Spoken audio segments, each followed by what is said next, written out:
안녕하세요. 사연에 빠지다의 DJ 민영입니다. 오늘 사연은요, 아픔을 이겨내고 복수에 성공하신 60대 여성분의 사연입니다. 저 또한 너무 속이 시원했는데요. 오늘의 사연도 어떤 내용일지 함께 읽어보겠습니다.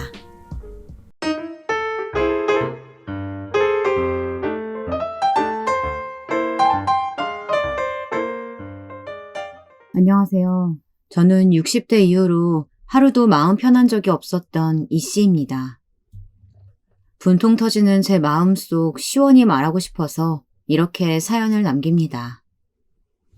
저는 외동아들을 하나 키웠습니다. 네, 키웠습니다. 아들은 작년 이맘때 아버지 곁으로 갔습니다. 병명은 위암이었죠. 아들은 어릴 때부터 예민해서 위가 안 좋은 편이었습니다. 조금 신경 쓰이는 일이 있거나 자기 만족을 못할 때면 늘 소화가 안 돼서 소화제를 지갑 속에 넣고 다닐 만큼 말이죠. 그런 아들이라서 2년에 한 번은 위 내시경도 착실히 받던 아들이었습니다. 4년 전 크리스마스를 저는 잊을 수가 없어요.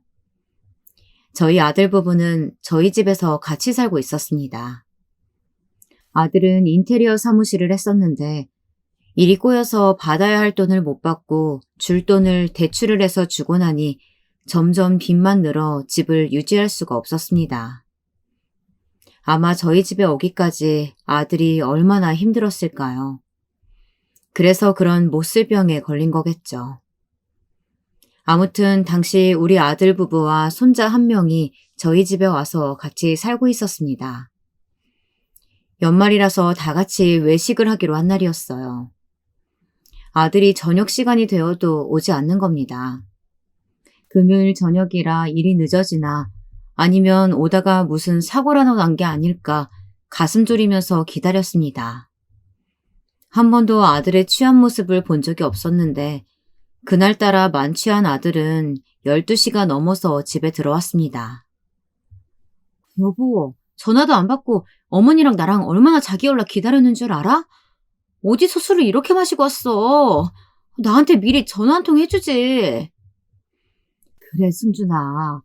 엄마도 오늘 저녁 먹는다고 해서 기다리고 있었는데. 늦었는데 얼른 씻고 자라. 다음에 같이 저녁 먹자.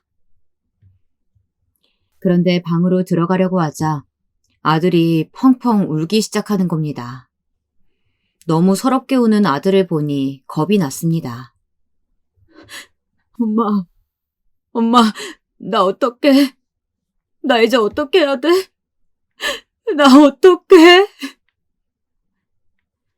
군대를 갈 때에도 사업이 망했을 때에도 제 남편이자 아버지가 돌아가셨을 때도 한 번도 눈물을 보인 적 없었던 아들이 어린아이처럼 목 놓아 우는 게 아니겠어요. 저는 너무 깜짝 놀라서 아들을 안으면서 물었습니다. 승준아, 왜 그러니? 무슨 일인데? 왜? 무슨 일인데? 며느리인 지연이 또한 그런 모습을 처음 보는지 당황해서 말을 못하고 있더라고요. 여보, 왜 그래? 당신이 이렇게 우니까 너무 무서워. 왜 그래? 무슨 일인데? 아들은 그렇게 오늘 병원에 가서 지난 검사한 결과를 듣고 오는 길이라며 위암 3기라고 말해주었습니다. 사실 내가 늘 위가 안 좋아서 이번에 검사를 했는데 병원에서 급하게 오라고 연락을 해서 오늘 갔거든. 처음에는 위궤양이 조금 더 심해졌는가 보다 생각했어. 그런데 아니더라. 조직검사하고 간별 진단을 받았는데 위암 3기래. 아들의 이야기를 듣는 순간 하늘이 노래졌습니다. 저희 신랑도 7년 전에 위암으로 저 세상으로 갔는데 하나 있는 아들까지 위암이라고 하니 하늘도 무심하시지 어떻게 나에게 이런 시련을 주는 건가 싶어서 눈물이 났습니다. 저는 그 자리에 주저앉아 버렸어요. 여보, 확실해?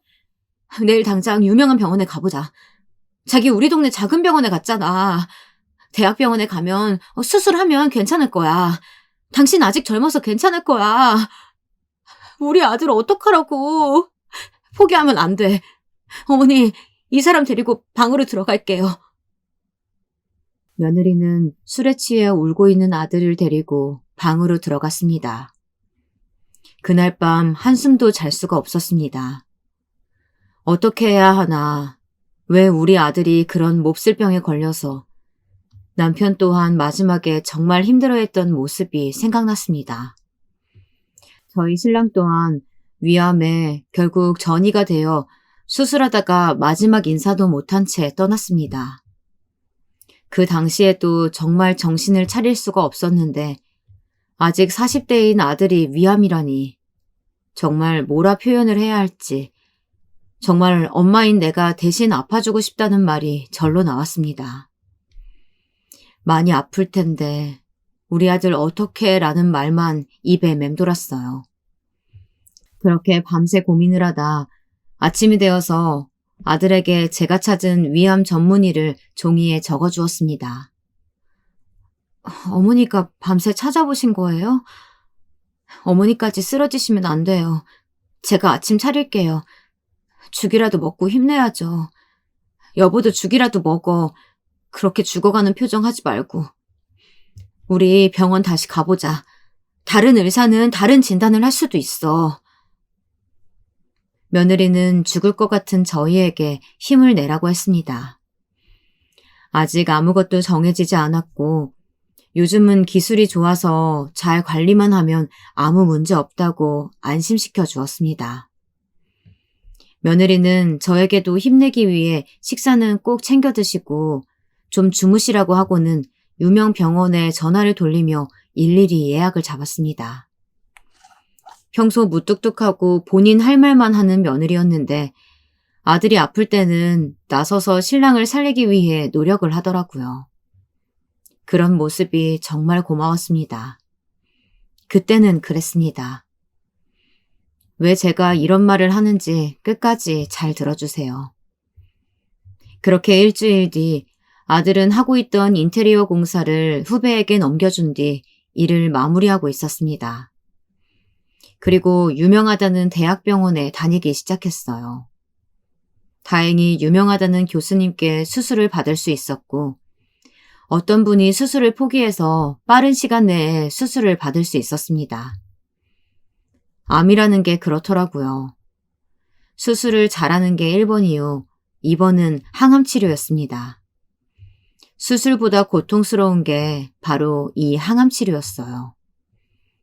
저희 신랑이 정말 힘들어서 나중에는 그만 죽었으면 좋겠다며 저에게 비수를 꽂는 말을 할 정도로 힘든 시간이었습니다. 아들은 수술을 하고 항암 치료를 했습니다. 승준아, 수술은 무사히 잘 됐어. 그래도 위암은 항암 치료가 힘들어서 당분간 입원해서 항암 치료해야 될 것 같아. 어머니 죄송해요. 제가 어머니 가슴에 대못을 박았네요. 저 잘 이겨낼 테니까 너무 걱정하지 마세요. 저희 아들은 저에게 웃어주면서 본인은 잘 이겨낼 테니 너무 걱정 마세요 라고 말했습니다. 며느리 또한 아들 옆에 늘 상주하면서 아들을 살뜰히 챙겼습니다. 보호자라는 자리가 얼마나 힘든지 잘 알아서 더 마음이 쓰였죠. 지연아, 힘들지? 오늘은 집에 가서 편히 자렴. 여기서 매번 간호사분들 왔다 갔다 하고 6인실이라 마음 편하게 못 자잖아. 오늘은 내가 있을게. 집에 가서 목욕도 좀 하고 가는 길에 맛있는 것도 좀 사 먹고 해. 아니에요. 어머니가 저희 아들 봐주셔서 제가 마음 편하게 이 사람한테 집중할 수 있어요. 제가 있을게요. 제가 하다가 너무 힘들면 말씀드릴게요. 제가 더 젊잖아요. 괜찮아요. 제 남편인걸요. 며느리는 입원하는 순간부터 2주일 동안 한 번도 쉬지 않고 병수발을 들었습니다. 아들은 수술하고 나서 계속 미열이 나서 퇴원이 늦어졌습니다. 퇴원하고도 통원 치료는 계속되었습니다. 그리고 아들이 수입이 없자 며느리가 일을 하기 시작했습니다. 친척 오빠가 하는 가게에서 저녁 장사를 도와준다 하더라고요. 어머니, 보험금이라고 해봤자 1,000만 원이 다인데 벌써 다 사용했어요. 어머니가 나가서 일하시는 것보다 제가 하는 게 나을 것 같아요. 제가 5시부터 12시까지 일하고 올 것 같아요.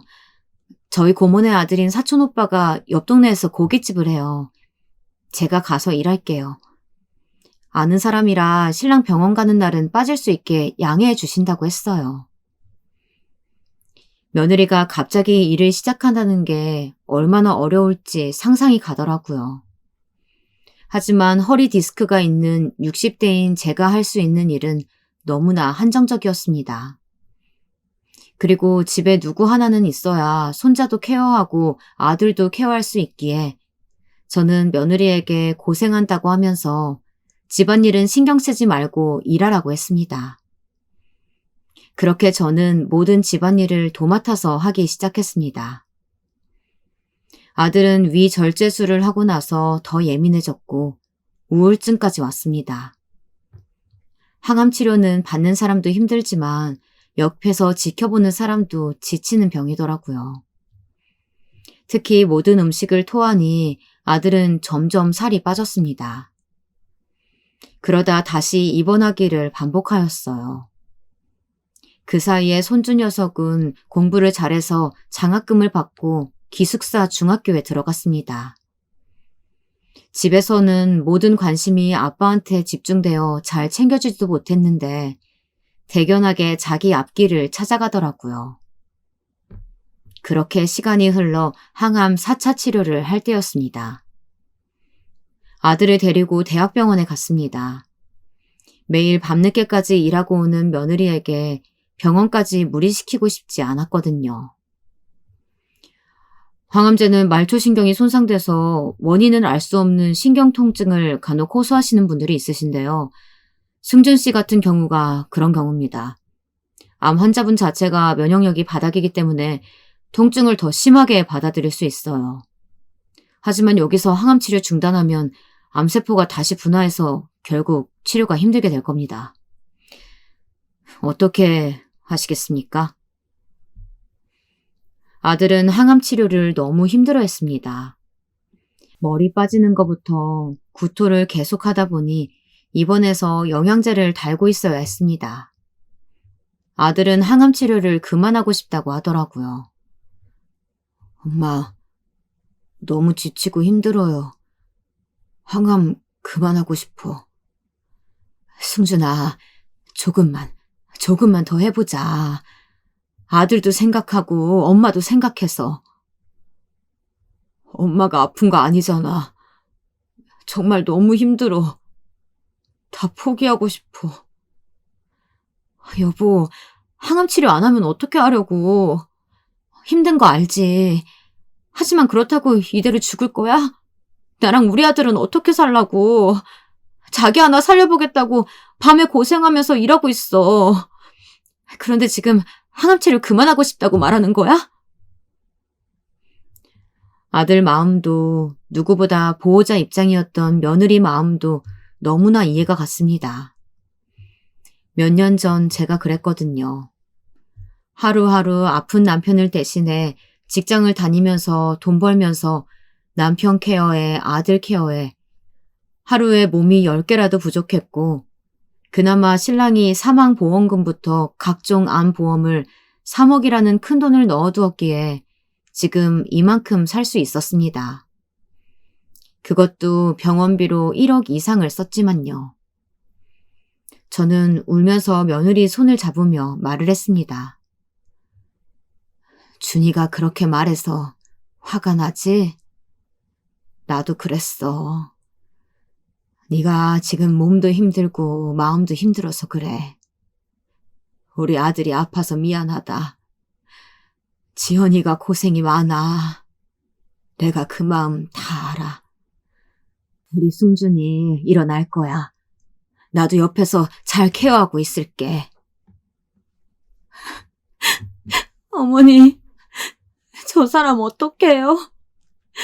점점 말라가는 게 눈에 보이는데 저렇게 힘들어하니까 저도 너무 힘들어요. 아들도 며느리도 지쳐가는 게 눈에 보이더라고요.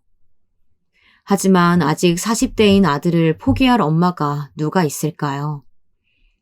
항암 치료도 민감요법으로 좋다군 것들도 만들어서 아들에게 먹였습니다. 아들의 심기가 불편하지 않게 적당하게 거리를 유지하면서 병간호를 임했습니다. 그렇게 또 반년이라는 시간이 지나갔습니다. 아들의 병은 차도를 보이지 않았고 병원에서는 진통제와 약을 주면서 퇴원을 시키더라고요. 그때부터 저도 몸이 안 좋아지기 시작했습니다. 아무래도 아들의 병투병에 몸도 마음도 지쳐서 그랬던 거겠죠. 주기적으로 검사를 받는 곳에서 갑상선에 혹이 생겨서 수술을 권하더라고요.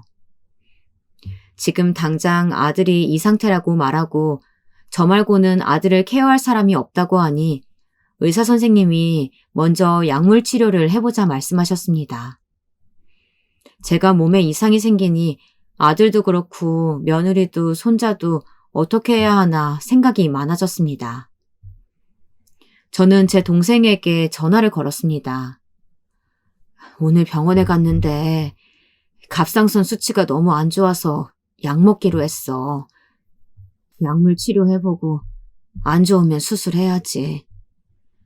나까지 몸이 이러니까 내가 죽으면 재산이라고 하나 있는 집은 어떻게 해야 하지 싶은 거야. 지금이라도 집을 며느리 앞으로 해줄까? 어차피 지금 다 같이 살고 있는데. 죽고 나서 상속하면 세금을 많이 내야 하니까 요즘은 미리 하긴 하더라. 승준이 상태가 많이 안 좋아? 부부끼리 상속할 때 세금 내야 하니 며느리 앞으로 해주려고? 혹시 모르니까 상속할 거면 변호사 만나봐. 내가 아는 변호사 소개해줄게. 아마 법적으로 도움 줄 거야. 저는 다음날 바로 동생이 소개해준 변호사를 찾아갔습니다. 동생의 오랜 친구였고 저 또한 어릴 때부터 보아온 동생 같은 아이였습니다. 자식이랑 법으로 묶여서 계약을 하는 게 솔직히 내키진 않았습니다. 누님 오랜만이에요. 사정 다 들었습니다. 기분 나빠하지 마시고 며느리를 못 믿어서가 아니라 요즘 하도 상속만 받고 부모를 나몰라라는 경우가 많아서요. 얼마 전에는 80 넘은 노모가 오셔서 아들한테 모든 재산을 30억 정도 상속해 주었는데 본인은 아프지도 않았는데 요양병원에 가두려고 한다고 고소하는 사건도 있었어요.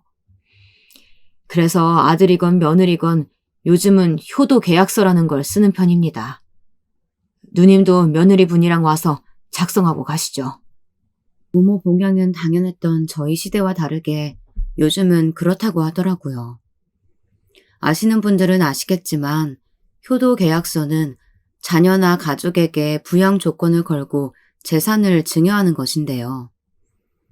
재산을 받은 자녀가 제대로 이양하지 않는다면 증여한 재산을 부모가 다시 받을 수 있는 법적 제재가 있는 거였습니다. 며느리가 혹시나 기분 나빠할까봐 걱정도 되긴 했고 설마 우리 며느리가 그럴까라는 생각도 들었습니다. 하지만 내 몸까지 아파서 힘들어지면 이런 것조차 생각지 못할 건데 미리 작성해놓고 증여하는 게 나쁘지 않겠다는 생각이 들었습니다. 며느리도 자기 앞으로 큰 돈은 아니지만 6억이라는 아파트가 자기 명의가 된다면 아들을 조금 더 잘 살펴주지 않을까 하는 욕심도 있었습니다. 제가 봐도 며느리랑 아들은 요즘 말 한마디 잘 하지 않더라고요. 둘 다 몸이 힘들고 마음이 힘드니까 좋은 말이 나오지 않겠죠.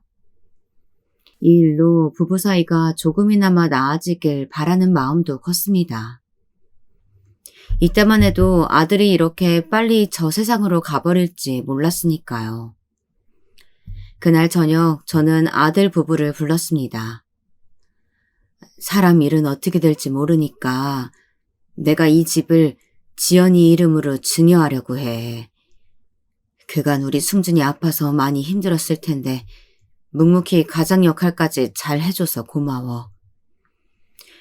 오늘 아는 변호사를 만나고 왔어. 효도 계약서만 쓰고 증여를 해주는 게 요즘 추세라.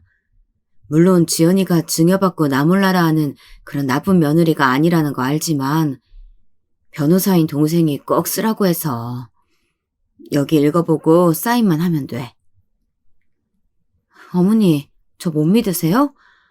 그런 계약서 없어도 저 어머니 딸 같은 며느리잖아요. 걱정 안 하셔도 돼요. 그래도 엄마가 하고픈 대로 해. 어차피 이 사람 이름으로 돌아갈 거니까. 어머니가 원하신다면 그렇게 해야죠. 저희가 사업 망해서 어머니 댁에 사는 건데 주신다는 대로 그냥 사인하겠습니다. 어쩔 수 없죠. 지금도 생활비 주는 것처럼 40만 원 정도 달라고 적은 거 말고는 없어. 병원이야 지금은 나 혼자 잘 가니까 걱정 안 해도 되고. 네, 어머니가 원하시면 그렇게 따라야죠. 주신다고 하시면 저야 나쁠 건 없으니까요. 며느리는 한 달에 40만 원 정도 저에게 시장을 보라고 생활비를 주었습니다. 그래서 효도 계약서에도 한 달에 40만 원 생활비를 준다. 아플 때 병원을 같이 간다. 이 두 항목을 명시했습니다. 사실 이런 거 쓴다는 게 저희 나이대 분들은 마음이 불편하실 거예요. 자식을 못 믿어서 쓰는 계약서 같은 느낌이라서요. 하지만 지금 생각해보면 제가 가장 잘한 일이 아닐까 생각을 합니다. 저는 그렇게 6억이 조금 넘는 아파트를 며느리 이름으로 주었습니다. 그 사이 항암을 다 하고 방사선 치료를 하고 조금 차도를 보인 아들은 1년 검사를 하는 날 암이 다른 곳으로 전이되었다는 소리를 들었습니다. 그 힘든 모든 치료를 다 끝냈는데 이번에는 간으로 전이되었다는 청천벽력 같은 소리를 들었습니다. 아들은 하루하루 다르게 야이어져 갔습니다. 그러던 어느 날 병원 입원이 길어지면서 제가 전담으로 병실에 있고 며느리는 더 오래 일을 하기로 했다고 하더라고요. 아들 병원비도 그렇지만 손주 기숙사비도 만만치 않았기 때문입니다. 아들은 먹는 게 일절 없으니 175cm에 60kg도 안 나갔지만 부종 때문에 얼굴과 몸이 부었습니다. 매일매일 부어서 움직이기도 힘들어했어요. 하루는 고열로 사경을 헤매기도 했습니다. 아들은 마지막까지 숨 쉬는 것도 힘들어했고 몸이 부어서 움직이는 것도 힘들어했습니다. 그런 모습을 볼 때마다 마음이 찢어질 듯 아팠습니다. 복도 끝에서 혼자 얼마나 울었는지 모릅니다. 그렇게 2달이 지나 아들은 뭐가 그리 급했는지 남편 곁으로 떠났습니다. 며느리는 장례식장에서 눈물을 흘리지만 자기 일을 묵묵히 잘하고 인사를 나누고 모든 일을 처리했습니다. 저는 기절했다 깨어났다가를 반복하며 사랑하는 아들과 이별을 했습니다. 아들의 장례식을 끝내고 집으로 와 하루하루를 죽은 듯이 보냈습니다. 그때부터였을까요? 아들이 떠나고 일주일 후부터 며느리가 달라졌거든요. 며느리는 아침부터 나가서 새벽 3시는 되어야 집에 들어왔습니다. 하루는 너무 걱정이 되어서 말을 건넸어요. 지연아, 이렇게 아침부터 나가면 힘들어서 어떡하니? 요즘은 왜 이렇게 아침부터 일을 나가? 어머니, 이제 제가 벌어야 되잖아요. 어머니도 부업거리 알아보세요. 애들 아빠가 남긴 보험금으로 병원비 다 내고 이것저것 병수발한다고 사용한 돈이 얼만데요. 어머니가 내주실 수도 있는 것도 아니고요. 제가 벌어야지 할 수 있나요? 며느리의 가시돋친 말에 상처를 받았지만 남편을 잃고 혼자 남겨진 아직은 젊은 며느리를 생각하니 이해가 안 가는 것도 아니었습니다. 저는 집을 청소하고 반찬을 만들고 기다렸습니다. 하지만 지연이는 새벽이 지나도 들어오지 않는 겁니다. 너무 걱정이 되어서 전화를 했어요. 늘 집에 들어오던 아이가 안 들어오면 걱정을 하잖아요. 어머니, 왜 전화하셨어요? 전화하지 마시고 주무세요. 하고 제 말을 하기도 전에 전화를 끊더라고요. 저는 그날 밤새 잠을 잘 수가 없었습니다. 걱정이 되기도 하고 한 달이라는 시간 동안 같이 밥 한 끼 먹은 적이 없었거든요. 정말 하숙생 같은 생활을 하니 얼굴을 볼 수도 없었습니다. 오전 11시가 되자 집에 귀가를 하더라고요. 저는 지연이에게 할 말이 있으니 잠시 앉아보라고 했습니다. 제가 무슨 말을 하기도 전에 지연이는 먼저 입을 열었습니다. 어머니, 이제 어머니 못 모시고 살겠어요.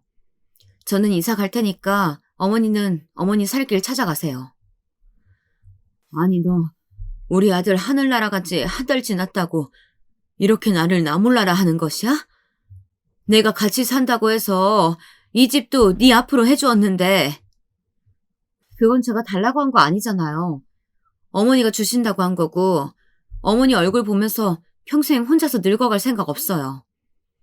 저도 이제 제 인생 살아야죠. 저도 이제 40대예요. 이 나이에 평생 혼자 살길 바라세요? 어머니 너무 이기적이신 거 아닌가요? 보통은 시어머니들이 아들 죽고 나면 네 인생 살라고 하던데요. 아니, 1년도 아니고 이제 한 달 되었어. 이제 사망신고서 쓴 지 2주 되었는데 지금 아들 잃은 어미 앞에서 그게 할 소리냐? 그리고 여기가 내 집인데 어딜 가라고 그래? 어디 가시든지 그건 어머니가 알아서 할 일이고요.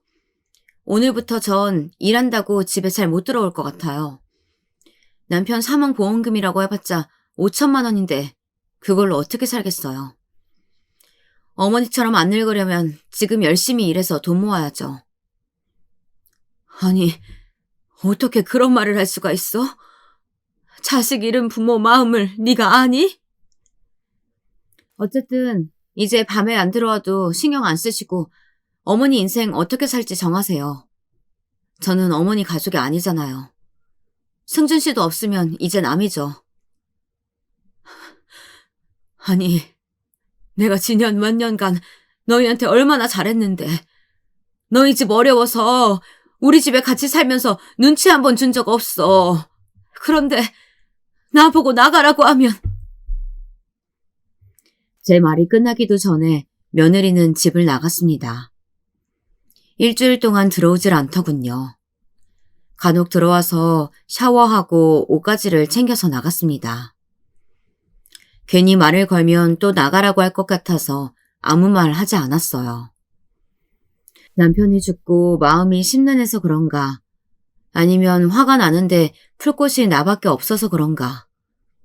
제가 아들 부부에게 잘했다고 한들 시어머니이다 보니 마음에 안 드는 부분이 있어서 불편했나 별의별 생각을 다 했습니다. 저는 갑상선에 문제가 있어서 매달 말일에 검사를 받으러 대학병원에 갑니다. 버스로 1시간 가서 피 뽑고 4시간 대기 후 진료받고 오면 반나절이 걸리는 시간이죠. 그날도 오전부터 병원에 가려고 하는데 며느리가 잘 갔다 오세요 하는 게 아니겠어요. 요즘 따라 밖에서 보내는 시간이 대부분이고 하루는 술에 취해 집에 오는 날도 있고 아들 짐을 저한테 물어보지도 않고 전부 다 버리면서 집안의 짐을 처분하기도 했어요. 손주 녀석이야 기숙사 생활을 해서 집에는 PC와 몇 가지 옷뿐, 짐이라고는 며느리 짐과 제 짐뿐이었습니다. 저는 며느리의 인사를 받고 집을 나서니 왠지 이제 마음이 풀려나 보다 싶었습니다. 하지만 저의 크나큰 착각이었죠. 왜냐고요?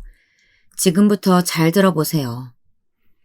9시에 병원에서 출발해서 오후 5시에 집에 도착했습니다. 그 사이에 며느리는 모든 짐을 다 빼서 혼자 이사를 갔더라고요. 제 방에 있는 제 집만 빼고 말이죠.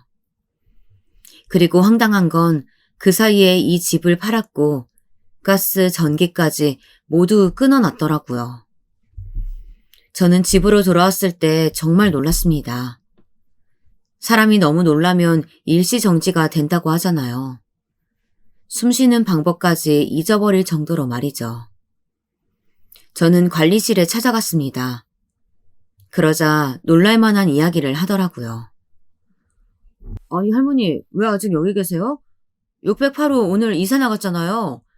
집 계약 다 하고 일주일 뒤에 인테리어 공사 시작한다고 하던데 오전에 전기랑 가스 정상까지 다 하고 가셨어요. 네? 이사요? 저 병원 갔다 오고 나니 며느리가 없어졌고 제 집만 남겨놓고 집에 아무것도 남은 것이 없어서 불이 안 들어와서 찾아왔어요. 아, 네? 안 그래도 금매로 파셔서 다들 의아해하긴 했어요. 어떡해요? 며느리분한테 전화해보세요. 저는 그날 며느리 번호로 전화를 몇 통을 했는지 모릅니다. 양초에 불을 붙이면서 하루를 보냈습니다. 물도 전기도 안 들어오는 방에 있다 보니 너무 황당하더라고요. 이대로 내가 나가서 무얼 하나라는 생각이 들었어요. 남편도 위암으로 보내고 50대부터 혼자서 살았는데 60대가 되어서는 아들까지 먼저 보낸 엄마가 살고픈 마음이 들었을까요? 하지만 죽는 것도 쉽지 않더라고요. 죽는 용기 또한 없는 제 자신을 보면서 지금 당장 할 수 있는 일부터 해야겠다 생각을 했습니다. 우선 숙식이 제공되는 일자리부터 알아봤어요. 다행히 멀지 않은 곳에 펜션 청소를 해주는 숙식 제공 일자리가 있었고 거기로 들어갔습니다. 2천 정도의 돈이 있긴 했지만 혹시나 하는 마음에 쓸 수가 없었어요. 저는 하루에도 12번 며느리에게 전화를 하고 문자를 남겼습니다. 하지만 한 번도 연락을 받지 않더라고요. 정말 전화 연결음이 야속하게 느껴졌습니다. 기가 차서 웃음이 나왔다가 울었다가 반복했네요. 너무 힘들어서 동생에게 연락을 해서 이 일에 대해 말을 했습니다. 아니, 어떻게 그럴 수가 있어? 언니 지금 그래서 어디야? 우리 집으로 올래? 어디 갈 곳은 있어? 언니 변호사 내 친구한테 전화는 해봤어? 어서 전화부터 해봐. 그때 계약서 같은 거 작성했잖아. 그러게, 그 생각을 못했다. 지금 바로 해볼게. 너무 힘들어서 그 생각까지 못했어. 저는 바로 변호사 동생에게 전화를 걸어서 이 모든 사정을 이야기했습니다. 누님, 안 그래도 들었습니다. 누님이 먼저 전화 주시길 기다렸어요. 마음 정리가 필요하실 것 같아서요. 지금 집 등기 떼어보니까 다른 분 명의로 되어 있고 집을 파셨던데 아마 어머니 도장으로 서류까지 완벽하게 마치신 것 같아요. 아마 그쪽도 변호사 끼고 이 모든 일을 준비한 것 같고요. 서류적으로는 아무 문제가 없더라고요. 그래도 효도 계약서 작성한 게 있으니 소송할 수는 있습니다. 다만 모든 재산을 다 받을 순 없어요. 저희가 효도 계약서에 명시된 내용이 사실 많지 않아서 그때 제가 더 자세히 적으라고 하니 누님이 며느리분만 믿는다고 한 달에 용돈 40만 원을 받는다. 아플 때 병원에 같이 가준다. 이렇게만 명시하셔서 우선 그걸 토대로 소송을 진행해 볼게요. 그때만 해도 며느리가 이럴 거라고 생각도 못했어. 효도 계약서도 네가 꼭 작성해야 한다고 해서 작성했지. 부모 자식 간에 계약서 쓴다는 게 정말이지 이렇게까지 해야 하나 싶었는데 정말 네 말 듣고 작성하길 잘했다. 한 달에 40만 원 받는 거 중요하지. 하지만 어떻게 나한테 말 한마디 하지 않고 집을 팔고 이사를 가서 연락을 한 번 없니? 나보고 알아서 죽어라 하는 건가 싶어서 내가 정말 너무 속상하다. 변호사 동생에게 이야기하는데 비참하기도 하고 너무 슬프기도 해서 눈물이 났습니다. 내가 무엇을 잘못했길래 노년에 이런 벌을 받아야 할까요? 다들 아들에게 해주지 왜 며느리에게 해주냐고 했지만 병수발을 해본 경험이 있는 저였기에 아픈 사람을 돌본다는 게 얼마나 힘든지 잘 알고 있었고 며느리는 그 당시에 묵묵히 일도 하면서 남편인 저희 아들을 살뜰히 챙겼습니다. 그 모습에 저 또한 더 오래 살 며느리에게 주는 게 맞는다고 생각했습니다. 비록 제가 낳은 딸은 아니지만 며느리도 자식이라고 생각했기 때문에 믿고 증여를 한 것입니다. 그런 제 믿음을 산산조각 내는데 한 달이라는 시간밖에 걸리지 않더군요. 저는 변호사 동생에게 소송을 맡기고 열심히 일을 했습니다. 펜션 직원방에서 자면서 손님이 퇴실하고 나면 청소를 하고 숯이 필요한 손님들에겐 숯을 만들어 주었습니다. 방이 5개라 주말이 지나면 정말 힘들었어요. 하지만 지금 당장 잘 곳도 없었던 저에게는 정말 필요한 일이었습니다. 그러던 그 주 주말이었습니다. 세상이 참 좁다고 느껴진 날이었어요. 그날도 저녁 바베큐를 위해 숯을 피우고 있었는데요. 어디에선가 승준이 어머니 아니세요? 하는 겁니다. 정말 오랜만에 들어보는 아들의 이름에 눈물부터 났습니다. 저를 부른 건 다름이 아니라 아들 고등학교 친구들이었습니다. 저희 아들은 고등학교 때 방송부였어요. 글 쓰는 것을 좋아해서 아들은 방송부에서 제작을 맡았고 그 친구들은 저희 집을 아지트 삼아 놀러 왔었습니다. 그 친구들끼리 이번에 모인 장소가 바로 제가 일하는 펜션이었던 거예요. 우리 아들도 살아있었다면 저 자리에서 친구들과 부부 모임을 하고 있었을 텐데 너무나 마음이 아팠습니다. 저를 알아보고 3명의 아들 친구들이 인사를 하더라고요. 그리고는 어머니 여기서 왜 일하고 계세요? 여기 펜션 사장님이랑 아시는 사이신가요? 몸도 불편하신데 왜? 아니, 사실은 내가 갈 곳이 없어서 여기서 일하고 있어. 저는 부끄러웠지만 사실대로 말했습니다. 며느리가 집을 나갔고 지금 연락조차 안 받고 찾을 수가 없다고 했습니다. 집은 증여해준 상태라 그대로 쫓겨나서 일하면서 잘 곳이 필요해서 일을 한다고 했어요. 그러자 한 친구가 그런 말을 하더라고요. 저 지연 씨 본 적 있어요. 지금 지방으로 발령받아서 지금 충청도에 있는데요. 거기서 비슷한 여자를 보기는 했는데 경기도에 있을 사람이 왜 여기 있지? 잘못 봤나 생각했었어요. 와, 진짜 나쁜 여자네요. 어머니, 저희가 찾아드릴게요. 승준이가 저희한테 어떤 친구였는데요. 저희도 사실 승준이 그렇게 가고 나서 한동안 안 모이다가 이번에 처음 모인 거예요.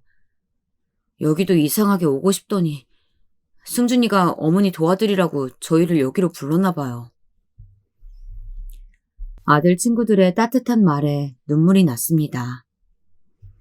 정말 저희 아들이 제가 이렇게 살고 있는 게 마음이 아파서 친구들을 보낸 게 아닐까요?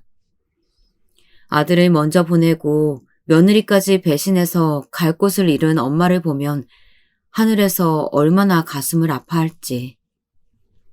저는 아들 친구들에게 부탁을 했습니다. 혹시나 소식을 알게 되면 꼭 좀 연락을 해달라고 말이죠. 오랜 시간 부부 모임을 하면서 다들 얼굴을 아는 사이여서 찾을 수 있을 거라고 기다려달라고 했습니다. 그 일이 있은 후 일주일이 지났을 때 아들의 친구에게 전화가 왔습니다. 어머니, 너무 놀라지 말고 잘 들으세요. 제가 지방으로 발령받아서 와서 골프 배우면서 알게 된 지인이 있는데요. 그분 카톡을 보니까 재혼을 하는 것 같은데 그 와이프 되는 사람이 바로 지연 씨입니다. 저도 너무 놀라고 어이가 없어서 우선 어머니가 이 사실을 알고 계셔야 될 것 같아서 연락드려요. 아니, 뭐라고? 아들 죽은 지 지금 3달밖에 안 지났는데 벌써 다른 남자랑 재혼을 한다고? 세상에, 내 집까지 다 들고 날라서 지금 재혼을 한단 말이야?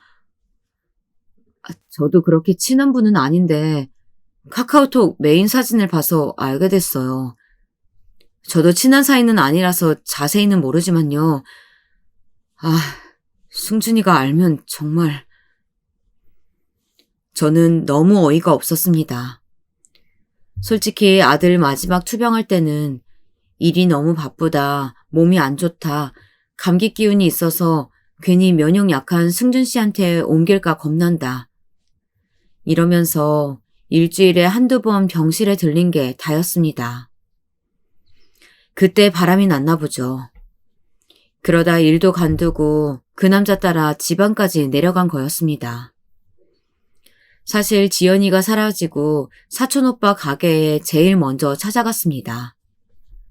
하지만 알고 보니 그 가게는 2달 전에 폐업을 했고 며느리는 일도 다니지 않으면서 일을 다니는 척 했던 겁니다.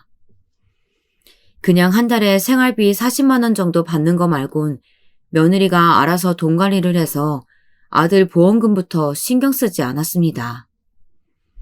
괜히 일하는 며느리에게 짐처럼 여겨지고 싶지 않은 제 마음이 그 애한테는 통하지 않았나 봅니다. 저는 동생에게 울면서 이 사실을 말했어요. 어떻게 그럴 수가 있니? 우리 아들 병실에 있을 때 마지막에는 정말 일주일에 1~2번 정도 와서는 1시간 정도 있다가 났어. 나랑 교대해주겠다는 소리도 안 하더라. 나야 내 아들이니까 교대해달라고 말도 못했고. 그런데 그 사이에 다른 남자가 생긴 거야. 나도 아직 40대인 며느리가 나처럼 평생 혼자 살아야 한다고 하는 건 아니야. 하지만 이건 아니지. 그래. 언니, 정말 이 기집애가 미쳤나 보네. 신랑이 살아있을 때 바람이 나서 지금 죽고 나서 3개월 만에 재혼을 한다고? 언니, 우리 가서 터트리자. 미리 알려주지 말고. 그 놈도 똑같은 놈일 거야. 우선 그 지방이라는 거 아는 거 알아봐줘. 그리고 소송하는 거는 잘 돼가고 있어? 사실 그것도 내 이름으로 도장까지 찍어서 집을 팔아서 내가 전 재산을 회수하는 건 어려울 것 같아. 그래도 얼마 정도는 받을 수 있겠지. 집을 증여했는데 그 집을 팔아버렸으니 일이 복잡해졌어. 소송 걸었지만 아휴, 우리 죽은 아들, 우리 아들만 불쌍하다. 아유, 진짜 나쁜 것들. 사람이 죽어가고 힘들어하는 거 보면서 다른 사람이랑 연애질을 해? 정말 천벌받아야 돼. 어떻게 인간이 그래? 정말 가만두면 안 되겠어. 승준이 아프기 전에 자기 와이프한테 얼마나 잘했는데. 언니, 우리 복수하자. 자기 혼자 행복하면 안 되지. 내가 같이 갈게, 언니. 걱정하지 마. 승준이가 언니한테 어떤 아들이었는데 우리 같이 찾아가자. 아들을 생각하니 눈물이 났습니다. 아직 젊은 나이에 제대로 청춘을 즐기지도 못하고 죽은 아들이 원망스럽기도 했습니다. 그리고 용서할 수가 없었어요. 차라리 저한테 솔직하게 이야기했으면 이해했을지도 모릅니다. 물론 아들이 죽은 지 고작 3개월 만에 재혼을 한다고 하면 어떤 시어머니가 축하해 줄까요? 뻔히 우리 아들 아파서 힘들어할 때 바람 피웠다는 이야기인데. 하지만 제 전 재산을 가지고 가서 저한테 연락 한 번 없이 이렇게 나오는 건 용서할 수가 없었습니다. 저는 변호사 동생에게 이 모든 이야기를 했습니다. 저는 결혼식장에 찾아가서 모든 사실을 알리겠다고 생각하고 변호사에게 알렸습니다. 누님, 사실 결혼식장에서 그렇게 하면 벌금을 내셔야 합니다. 근데 그렇게 하시죠. 그 벌금 500만 원에서 1000만 원 미만입니다.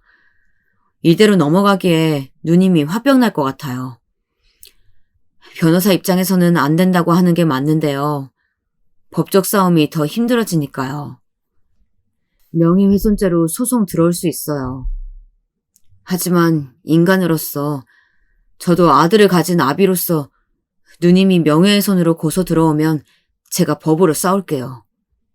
저 나름 능력 있는 변호사입니다. 정말 너무하네요.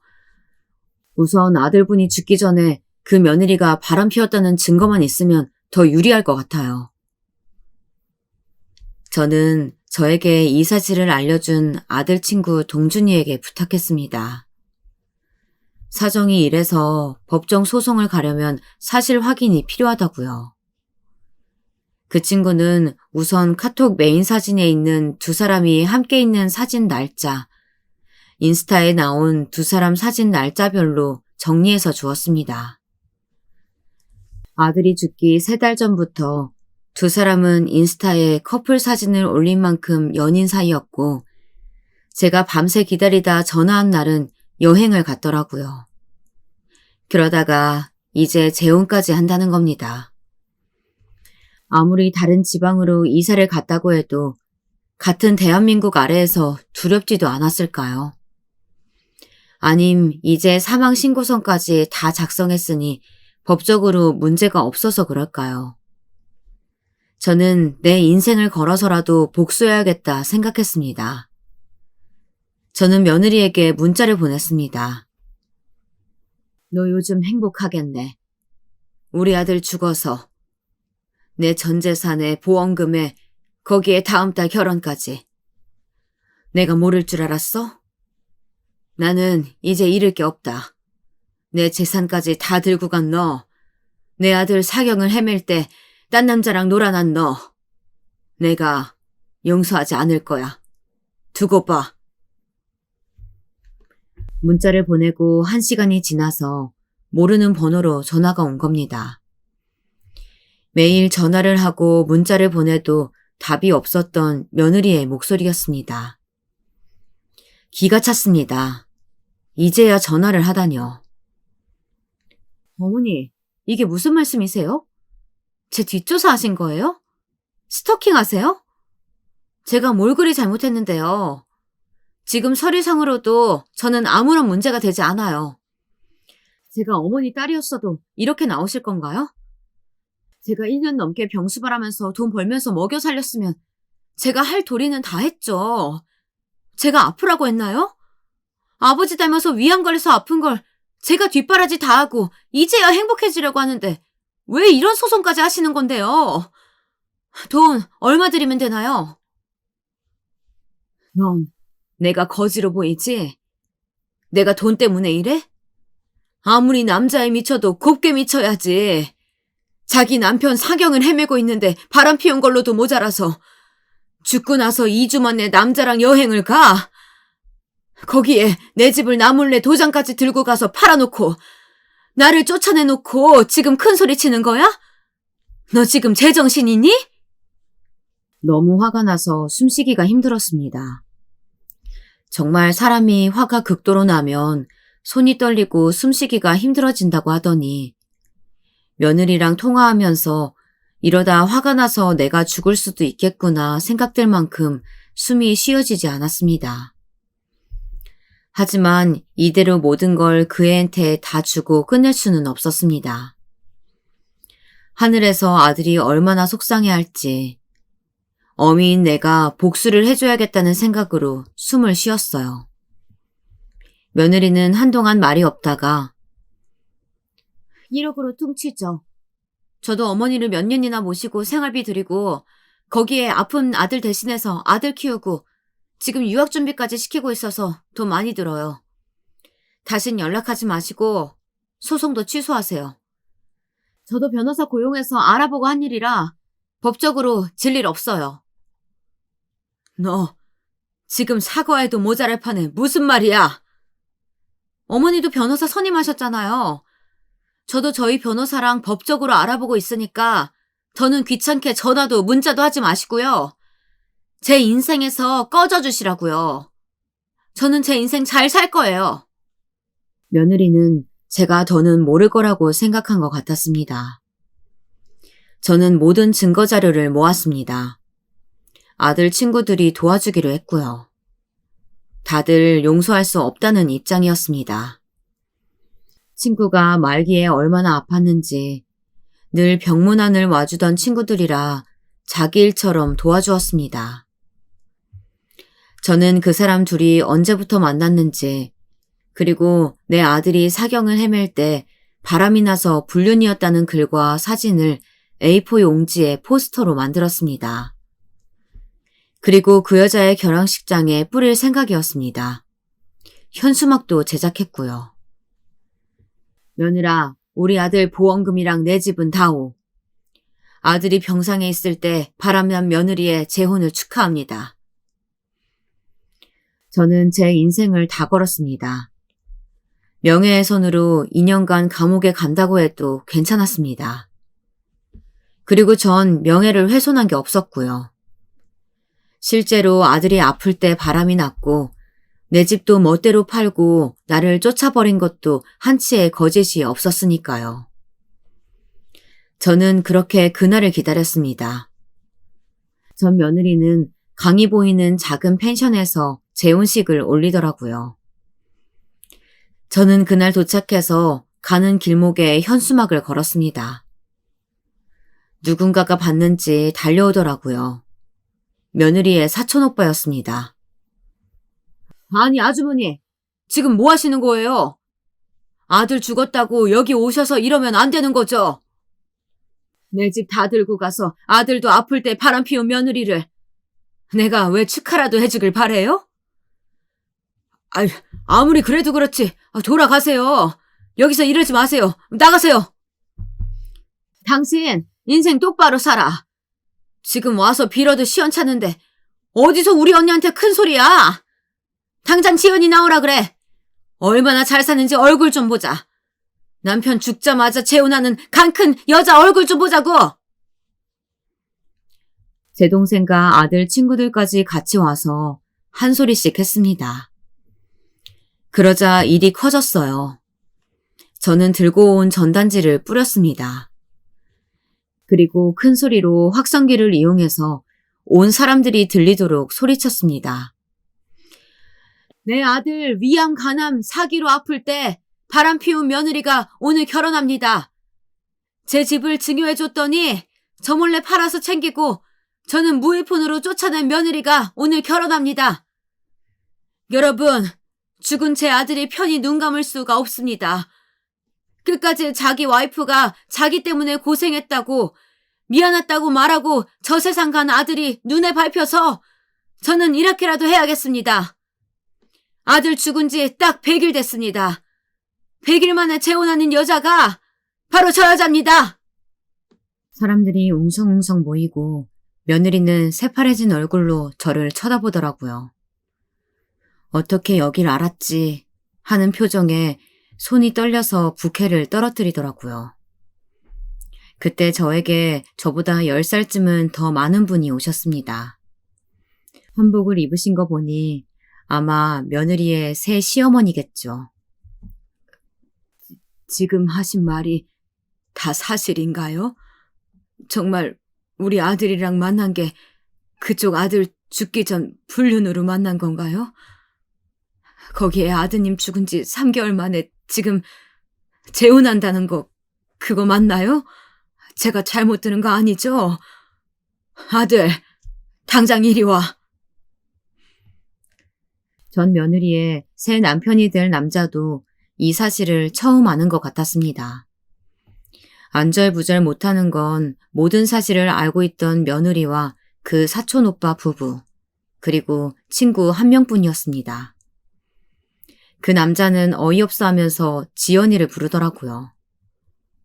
당신 남편 죽은 지 3년 지났다고 하지 않았어? 계속 어머니 모시고 살다가 이제 분가해서 산다고 했고 나랑 만난 지 7개월이 넘었는데 그때 남편이 있었던 거야? 갑자기 연락 안 된 3일이 남편 장례식이었던 거고? 당신 진짜 사람이야? 눈물을 흘리면서 무릎을 꿇고 하얀 웨딩드레스를 입은 채 비는 모습을 보니 속이 시원했습니다. 내가 다 잘못했어. 어머니 잘못했어요. 당신이 너무 좋아서 그랬어. 당신 사업대라서 여기까지 내려왔잖아. 당신 사랑하니까 여기까지 내려온 거잖아. 우리 천생연분이라며. 나한테도 자기뿐이었어. 살 날 얼마 남지 않은 전 남편에게 사랑하는 사람 생겼다고 말할 수가 없었어. 나한테 자기뿐이었던 거 알잖아. 며느리는 뻔뻔하게 제 앞에서 그 남자를 사랑한다 하면서 매달리더라고요. 그리고는 저를 째려보며 이렇게까지 하셔야겠어요? 며느리가 이제 와서 행복해지겠다는 게 그게 그렇게 배 아프셨어요? 제가 돈도 돌려드린다고 했잖아요. 그런데 이렇게 제 마지막 남은 행복까지 망치셔야겠냐고요. 네가 지금 나한테 그게 할 말이니? 내 아들 죽고 여행을 가? 네가 그러고도 인간이야? 나는 어떤 마음으로 너한테 집까지 증여했는데 난 널 용서하지 못한다. 저는 너무 어이가 없었습니다. 지금 누구에게 화를 내는 건지 이해가 가지 않았습니다. 정말 끝까지 자기밖에 모르더라고요. 모든 사실을 안 그 남자와 부모님은 그대로 식장을 나가버리더라고요. 그러고는 다시는 연락하지 말라며 매몰차게 나가버렸습니다. 나는 당신이 이런 사람인 줄 몰랐어. 나처럼 사별의 아픔이 있는 사람이니까 더 마음을 열었던 건데 당신은 나를 불륜 상대로 만들었어. 나까지 쓰레기로 만든 거야, 당신은. 당신 남편, 그리고 시어머니한테 빌어. 죽기 직전까지. 그런데 과연 당신 남편이 몰랐을까? 알고도 넘기지 않았을까? 당신 그 사람한테 조금이라도 미안함이 남아있다면 이렇게 쉽게 재혼하는 거 아니야. 난 당신이 적어도 사별한 지 3년은 지났고 몸도 마음도 다 정리된 사람이라 생각했어. 그리고 사별한 내 아픔도 당신이 다 이해해주고 품어줘서 좋았는데 당신은 그런 여자가 아니었어. 우리 인연은 오늘로 끝이야. 당신 짐은 내가 다 빼놓을 테니까 당장 내 집에서 나가. 아니 여보, 오늘은 결혼식인데 나보고 나가라 그러면 어떡해. 여보, 한 번만 봐주세요. 지금은 나도 사별하고 혼자란 말이야. 내가 잘못했어. 어머니, 제가 잘못했어요. 저 사람 좀 말려주세요. 우린 오늘부로 모르는 사람입니다. 다시 한 번 더 나를 부르면 정말 가만두지 않을 거야. 당신 같은 여자를 만난 지난 세월이 아깝다. 다시는 우연이라도 마주치지 말자. 지연이는 시어머니 다리를 붙잡고 빌더라고요. 어머니, 잘못했어요. 저 진짜 이 사람 사랑해요. 다시 얼굴 보고 싶지 않으니 나타나지 말거라. 너 때문에 내가 부끄러워서 얼굴을 들 수가 없다. 감히 우리 아들을 불륜이 나는 쓰레기로 만들고 또 상처를 주다니. 한 번만 더 전화하거나 우리 아들 앞에 나타나면 너 사기죄로 가만두지 않을 거야. 그렇게 저의 화려한 복수극을 마쳤습니다. 모든 걸 잃은 며느리는 이제 쫓겨날 것이고 그녀의 유일한 친척이자 지인으로 왔던 사촌 오빠네 부부도 도망갔는지 그녀 옆에는 아무도 없더라고요. 저는 지연이에게 가서 말했습니다. 너 내가 가만두지 않을 거라고 했지? 이제 시작이야. 내 돈 내놔. 그리고 오늘 있었던 일까지 다 자료 만들고 다니면서 네가 내 돈 뱉어낼 때까지 너 쫓아다닐 거야. 아들 잃은 엄마는 무서울 게 없거든. 내가 이 사실을 네 아들한테 말하지 않은 걸 다행으로 여겨라. 알고 보니 손자도 너 결혼하는 것도 모르고 유학 가는 것 같던데. 내가 차마 지 어미 바람나서 재혼한다는 말은 못하겠더라. 지훈이도 지네 아빠 죽고 한 번도 나를 안 찾아오는데 나도 없다 생각할 거다. 지 아비 아파서 병원에 있어도 공부가 얼마나 중요한지 한 번도 오지 않는 정없는 녀석. 나도 이제 모른다. 그래도 네 아들에게 알리지 않은 건 나의 마지막 배려야. 더 이상 너에게 그 어떤 배려도 없어. 저는 마지막으로 제가 하고픈 말을 다 하고 그 자리에서 나왔습니다. 아들이 죽고 나서 처음으로 웃음이 나더라고요. 며느리는 그 주에 저한테 3억이라는 돈을 보냈습니다. 지금 가지고 있는 현금의 전부이며 이걸로 용서해달라는 문자를 보냈습니다. 평생 따라다닐 거라고 했더니 겁이 났나 보죠. 동생에게 이야기하니 사실상 3억이면 소송으로 받을 수 있는 금액 정도라고, 우선 받고 나서 소송은 취소할지 말지 정하면 된다고 했습니다. 저는 우선 소송을 취하하지 않고 돈을 받아 작은 집을 샀습니다. 이제 제 삶을 살아야죠. 사실 2달 동안 제 삶은 산 것이 아니었습니다. 누군가를 미워하고 증오한다는 건 정말 나를 잡아먹는 행위니까요. 도저히 용서할 수 없었던 며느리의 만행을 복수하고 나니 아들을 볼 자신이 생겼습니다. 지난 2달간 한 번도 아들의 납골당에 찾아갈 수가 없었어요. 이제 편한 마음으로 찾아가려고 합니다. 세상은 참 넓지만 결국 다 연결되어 있는 게 우리 삶인 것 같습니다.